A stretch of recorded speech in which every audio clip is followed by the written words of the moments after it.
लखनऊ के अंबेडकर मैदान में 9 साल बाद बहुजन समाज पार्टी सुप्रीमो मायावती ने जबरदस्त शक्ति प्रदर्शन किया। इस रैली को खास बनाते हुए मायावती ने 1 घंटे तक जनसभा को संबोधित किया और कई राजनीतिक संदेश दिए। मंच से उन्होंने उत्तर प्रदेश की योगी सरकार की तारीफ की, वहीं समाजवादी पार्टी, कांग्रेस और अन्य दलों पर तीखा हमला किया। रैली की शुरुआत काशीराम की पुण्यतिथि पर श्रद्धांजलि अर्पित कर हुई। मायावती ने कहा कि काशीराम जी की तमन्ना थी कि दलितों की बहुमत वाली सरकार बने।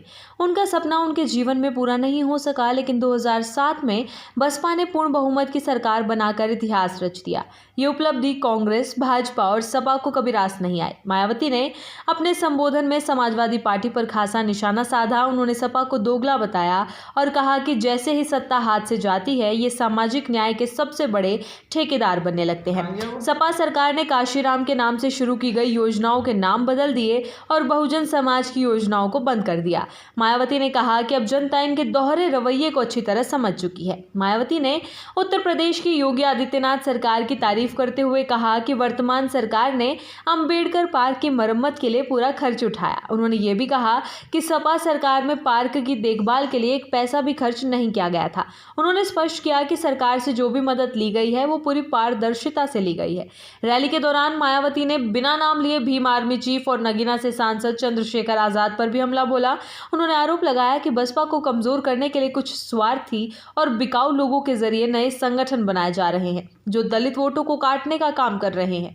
उन्होंने समर्थकों से अपील की कि वे ऐसे बिकाऊ पार्टियों को एक भी वोट ना दें। रैली में बसपा सुप्रीमो ने बड़ी घोषणा करते हुए अपने भतीजे आकाश आनंद को पार्टी का राष्ट्रीय उपाध्यक्ष नियुक्त किया। उन्होंने कहा कि आकाश पार्टी के मिशन से जुड़ चुके हैं और अब वे उनके ही दिशा निर्देश में पार्टी के लिए काम करेंगे। मायावती ने कहा कि जिस प्रकार काशीराम ने उन्हें आगे बढ़ाया, उसी तरह वो आकाश आनंद को नेतृत्व सौंप रही हैं। मायावती ने गठबंधन की राजनीति पर भी खुलकर विचार रखे। उन्होंने कहा कि जब भी बसपा ने किसी पार्टी से गठबंधन किया, बसपा का वोट तो ट्रांसफर हो गया, लेकिन दूसरी पार्टी का वोट बसपा को नहीं मिला। इसके चलते गठबंधन से कोई लाभ नहीं होता। उन्होंने कहा कि अब पार्टी अकेले दम पर चुनाव लड़ेगी और सत्ता में वापसी करेगी।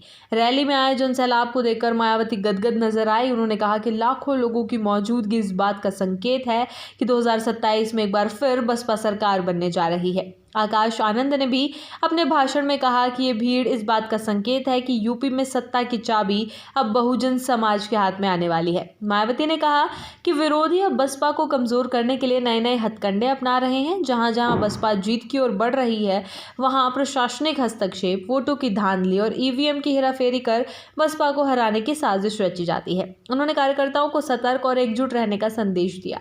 पूर्ववर्ती सरकारों पर निशाना साधते हुए मायावती ने कहा कि कांग्रेस ने बाबा साहेब को संसद में जाने से रोका था। उनके देहांत के बाद 1 दिन का राष्ट्रीय शोक भी घोषित नहीं किया गया। सपा सरकार ने तो बहुजन समाज के नाम पर शुरू की गई सभी योजनाओं को बंद ही कर दिया था। वहीं भाजपा और अन्य जातिवादी पार्टियों ने उत्पीड़न और असमानता को खत्म नहीं किया। मायावती ने कहा कि बसपा ही एकमात्र पार्टी है जो बाबा साहेब के संविधान को पूरी निष्ठा से मानती है और उसे सुरक्षित रखने के लिए प्रतिबद्ध है। उन्होंने कहा कि जब बसपा की सरकार थी तब कानून व्यवस्था मजबूत थी, सभी को रोजगार मिला और विकास जाति धर्म से ऊपर उठकर किया गया। उन्होंने सतीश चंद्र मिश्र और उनके बेटे कपिल मिश्रा, इकलौते विधायक उमाशंकर सिंह, प्रदेश अध्यक्ष विश्वनाथ पाल समेत पार्टी के कई वरिष्ठ नेताओं और कार्यकर्ताओं की तारीफ करते हुए कहा कि सभी मिलकर बहुजन समाज को मजबूत करने में जुटे हैं। रैली में यूपी के अलावा बिहार, पंजाब, हरियाणा सहित 5 राज्यों से लाखों की संख्या में लोग पहुंचे। इसमें बड़ी संख्या में महिलाएं और बच्चे भी शामिल रहे। भारी भीड़ के चलते पूरे अंबेडकर मैदान और उसके आसपास के 5 किलोमीटर के इलाके में जाम की स्थिति बन गई। मायावती ने मंच से साफ किया कि आजम खान के बसपा में शामिल होने की जो अफवाहें फैलाई जा रही हैं उनमें कोई सच्चाई नहीं है। उन्होंने कहा कि मैं कभी भी किसी से छिपकर नहीं मिलती, जब भी मिलती हूँ खुलकर मिलती हूँ। उन्होंने कहा कि इस तरह की अफवाहें पहले भी 2007 में फैलाई गई थी, लेकिन जनता ने गुमराह नहीं होकर बसपा को सत्ता में पहुंचाया। मायावती ने समर्थकों से आह्वान किया कि हर बूथ पर बसपा के मिशन को पहुंचाएं, पार्टी की उपलब्धियों को बताएं और दलित समाज को गुमराह करने की कोशिश कर रहे दलों से सतर्क रहें। उन्होंने कहा कि अगर हम एकजुट रहे तो 2027 में एक बार फिर बसपा सरकार बनेगी।